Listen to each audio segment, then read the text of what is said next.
Então, quando a gente fala de coração, logo a gente lembra de colesterol, pressão alta. E olha, eu não tô falando do magnésio porque ele virou modinha, porque tá todo mundo falando. Eu tô falando do mineral que controla mais de 600 reações enzimáticas no nosso corpo. Regula o ritmo do nosso coração, baixa a nossa pressão, regula o açúcar no sangue, deixa a nossa memória afiada, faz a gente dormir melhor. Segundo uma meta-análise publicada no Jornal de Hipertensão com 38 estudos clínicos, ele derruba a pressão de hipertensos em até 7,6 milímetros de mercúrio. Então fica comigo nos próximos minutos, porque eu vou te mostrar o que o magnésio faz com o teu coração, porque o exame que o teu médico costuma pedir pode estar te enganando, e como usar magnésio da maneira prática, sem fazer besteira e para ter o máximo de resultados. Primeiro, deixa eu desfazer um equívoco aqui. Quando o paciente me pergunta sobre o magnésio, aí ele já vem me falando, eu tô com cãibra, tô com sono ruim, tô com o intestino preso. O magnésio trabalha em todas essas frentes mesmo. Magnésio age em tudo isso, tá? Mas reduzir esse mineral a esses 3 usos é a mesma coisa eu te dizer que o coração só serve para bater. O magnésio é o segundo mineral mais abundante dentro das nossas células. Ele participa do relaxamento da parede dos vasos, da condução elétrica que faz o nosso coração disparar. 1.000, 100.000 vezes por dia. Ele entra no equilíbrio do cálcio, do potássio que sustenta a nossa pressão.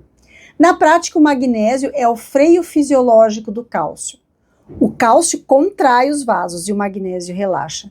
Quando essa balança aí desanda, fica desequilibrada, o vaso fica rígido, a pressão sobe e a célula cardíaca fica mais excitável. E a maior parte dos brasileiros ingerem menos magnésio do que precisa. Isso aparece dia após dia.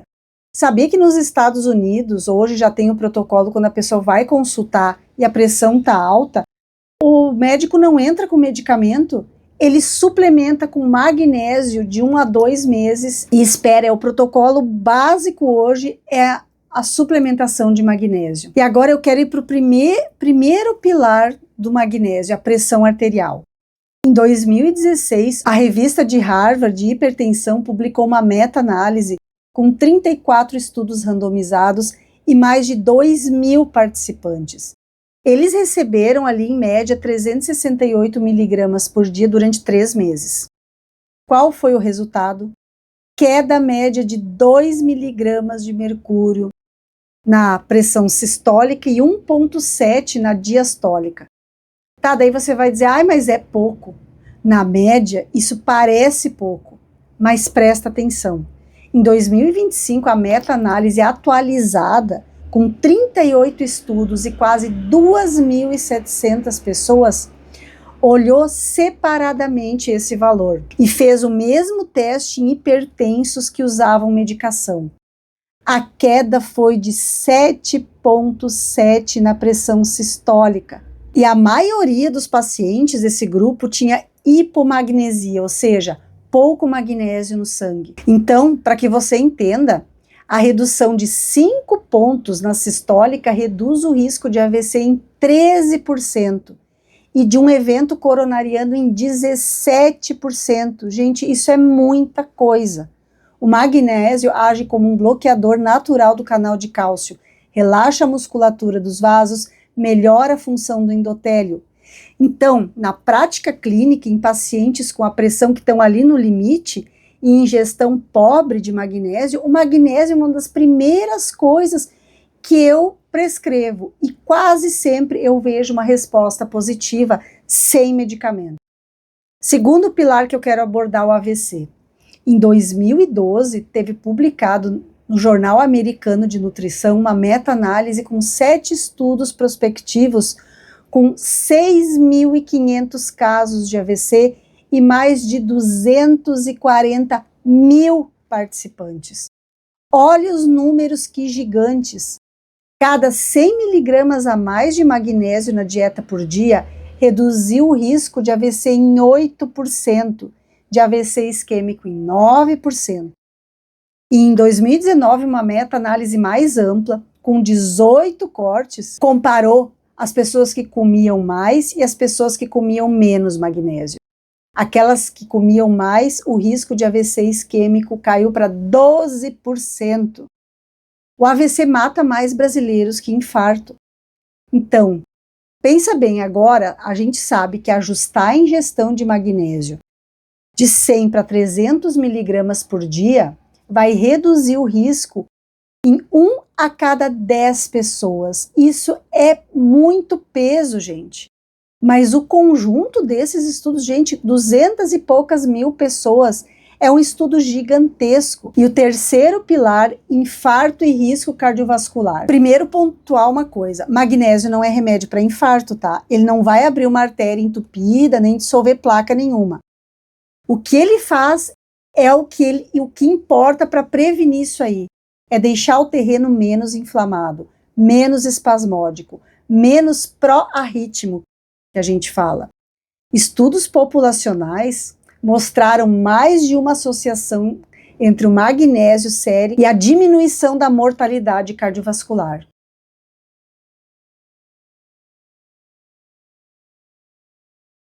Então, a cada 0,1 ml por litro a mais de magnésio sérico, reduziu em 18% o risco de morte por doença coronariana.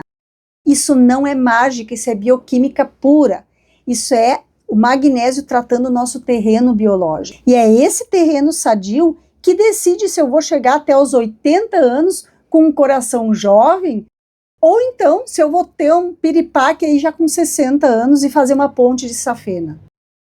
E o quarto pilar que mais me incomoda na prática clínica são as pessoas com arritmia. Em 2013, teve uma publicação de um jornal internacional que poucos médicos comentam, porque o que a indústria farmacêutica quer e a indústria de medicamentos quer nos deixar doente. Sabia que acompanharam 3.530 pessoas por 20 anos?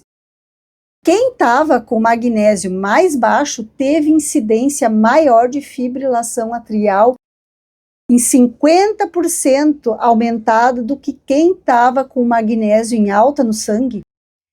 Fibrilação atrial é a arritmia que mais causa AVC embólico no mundo. E olha só como isso vai ficando perigoso. O paciente usa diurético, tipo furosemida, hidroclorotiazida, e não repõe magnésio. Se você usa diuréticos, é obrigatório suplementar com magnésio. Ai, mas eu como banana. Gente, para que você entenda, a dose de magnésio que nós necessitamos por dia é no mínimo 368 até 500 miligramas. Para suprir essa quantidade, nós precisaríamos comer 12 bananas todos os dias. Aí tem mais uma coisa: paciente com insuficiência cardíaca, paciente pós-operatório cardíaco, paciente uso prolongado de inibidor de bomba de próton, como o omeprazol. Tudo isso termina com os estoques de magnésio no nosso corpo. Quanto à fibrilação arterial depois de uma cirurgia cardíaca, teve uma meta-análise em 2024 com 24 estudos randomizados e 3.373 pacientes, que comprovou que o magnésio profilático reduziu o risco em 45%. Isso já é uma prática consolidada na maioria dos centros cirúrgicos sérios. Agora, um ponto que muda tudo: o exame de magnésio que o teu médico costuma pedir pode estar te enganando. Menos de 1% do magnésio total do corpo está no sangue. O resto fica nos ossos, nos músculos e dentro das células. O corpo é tão zeloso com magnésio sérico que quando começa a cair, o organismo puxa magnésio do osso para manter o número normal no exame de sangue. E aí, qual o resultado? Você pode estar aí com depressão crônica, você pode estar aí com todos os sintomas de falta de magnésio, mas no exame tá bom, porque não é o exame que vai dizer que tá com falta de magnésio. Aí, o paciente continua com cãibra, palpitação sem causa nenhuma, a pressão que fica difícil controlar, toma mais medicação, que diminui mais o magnésio, toma remédio para diabetes, toma omeprazol, que faz perder magnésio. Então, se você tem todos esses sintomas, ansiedade também, não dorme direito, está sempre com rigidez muscular e fez o exame e veio normal, conversa com o teu médico para suplementar magnésio. Bom, vou te listar algumas fontes alimentares de magnésio.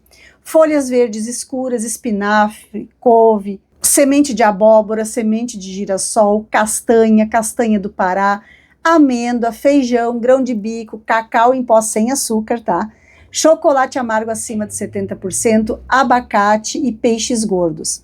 Então, a recomendação é 400 a 420 miligramas para homens e 300 e 320 para mulheres.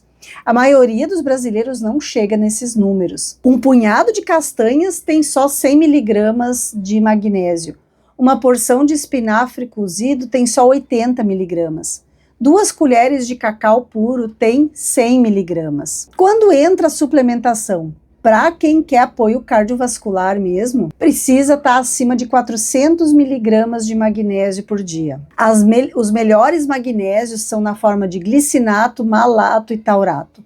O glicinato é o coringa, né? Ele é gentil para o estômago, não é laxativo, bom para tomar de noite porque ele vai ajudar no sono. O citrato tem boa absorção, mas ele solta o intestino, então funciona para quem tem prisão de ventre, mas é horrível para quem vive com diarreia. O dimalato é interessante para quem tem fadiga ou dor muscular. O taurato é o que mais me chama a atenção quando o assunto é cardiovascular, porque ele tem taurina, que é um aminoácido carregador, que tem efeito próprio sobre a eletrofisiologia e a pressão. Evita o óxido de magnésio, tá? Porque ele tem absorção baixíssima, em torno de 4%. E quase tudo vai para o intestino, então ele vira um laxante. E os cuidados que ninguém pode deixar de ter. Doença renal crônica, precisa cuidar. Rim doente não excreta magnésio direito e a suplementação pode levar à hipermagnesia, que é o contrário, né? Que é o excesso de magnésio, que pode baixar demais a pressão e dar fraqueza muscular. Em casos graves, até parada cardíaca. Se você tem creatinina alterada ou taxa de filtração abaixo de 60, o magnésio pode ser suplementado só com supervisão. Se você tem bloqueio atrioventricular avançado, bradicardia importante, também deve ter cautela. E se você usa digoxina, monitora, tá? Se você usa diurético, furosemida e hidroclorotiazida, a reposição ela é necessária. Resumindo, o magnésio é o regulador central do sistema cardiovascular e a maioria de nós ingere muito abaixo do necessário. Hipertenso, se você tem a pressão alta, suplementar com magnésio vai derrubar a tua pressão de uma forma clinicamente relevante. Vai diminuir o risco de AVC, de eventos cardiovasculares, de fibrilação atrial depois de cirurgia cardíaca. Suplementando com magnésio, você vai cortar em mais da metade o risco. E o exame sérico, esquece, além de caro, é insuficiente. Então, sempre pensa, tem esses sintomas, com certeza o magnésio está em baixa. E agora me diz, já sabia de tudo isso sobre o magnésio? E agora me conta, já suplementa ou não suplementa? Quer que eu faça um vídeo trazendo os suplementos obrigatórios depois dos 50 e aqueles que você está colocando dinheiro no lixo? Escreve aqui nos comentários, parte 2. Se tiver muito comentário, eu vou fazer esse próximo vídeo. Um beijo da Rô, até a próxima dica.